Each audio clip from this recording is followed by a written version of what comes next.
Hello সবাইকে, আশা করি সবাই খুব ভালো আছো।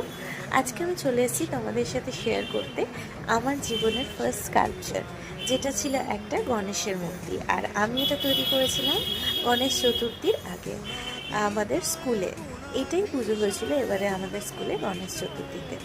তো এই যে আমি মূর্তিটা বানাচ্ছি, এটা একদম মানে অনলি ক্লে দিয়ে বানানো।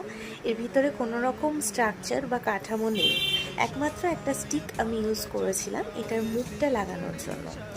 তো এটা আমার এই প্রচেষ্টাটা কেমন হয়েছে অবশ্যই সবাই একটু আমাকে জানিও। এটা আমার ফার্স্ট স্কাল্পচার, যেটা আমি মাটি দিয়ে বানিয়েছি। তো অবশ্যই কিন্তু সবাই জানিও। আর এখন আমি তৈরি করে নেব আমাদের মুশিক রাজা। তো এই যে বসিয়ে দিয়েছি আমি। তো অবশ্যই জানিও মূর্তিটা কেমন হয়েছে।